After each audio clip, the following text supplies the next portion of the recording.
Hello, হ্যাঁ, আমি একটু শপিং করতে এসেছি। ক্রেডিট কার্ড না আমি আনতে ভুলে গেছি। কিছু টাকা পাঠাতে পারবে? 1 লাখ পাঠাই। হয়ে যাবে।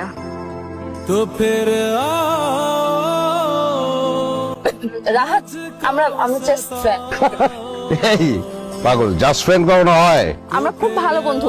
তো আজকে থেকে আমিও ভালো বন্ধু।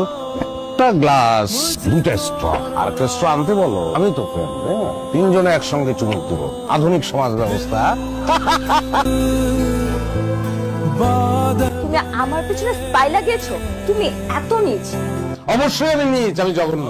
কারণ আমার বউ না চাইলে আমি বুঝে যাই যে তার অলংকার লাগবে, বুঝি তার জ্বর আইছে, তার আলাদা একটা গাড়ি লাগবে, মালয়েশিয়া নিয়ে যেতে হবে। কিন্তু আমি বুঝতে পারি না যে তার একটা বয়ফ্রেন্ড লাগবে যার সঙ্গে সে লীলা খেলা করবে। আমার সাইন করা আছে, দিনমোহরের 20 লাখ টাকা অ্যাকাউন্টে পাঠাই দিচ্ছি। বাড়িটা ভালোবাসে দিচ্ছিলাম, ভিক্ষা দিয়ে গেলাম, ভিক্ষা।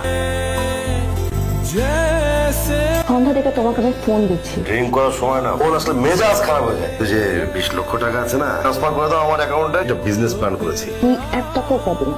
টাকা পাবো না, তাহলে তোকে কেন বিয়ে করেছি? টাকা যদি আমি নাই পাই, এটা দেওয়ার জিনিস আমি বিয়ে করার তো দরকার ছিল না। আমি তো তোমাকে ভালোবেসে সবকিছু ছেড়ে চলে এসেছি। ভালোবাসা না, ভালো তো তোকে আনোয়ার বাসতো। তুই যেহেতু সেই আনোয়ারকে ছেড়ে আমার কাছে আসতে পেরেছিস, আরেকজনের কাছে যাবি না তার গ্যারান্টি কি? টাকা যদি নাই পাই, তোর মতো সেকেন্ড হ্যান্ড জিনিস তো বিয়ে করার দরকার ছিল না। আমি নিজের হাতে নিজের জীবনটা শেষ করে ফেললাম।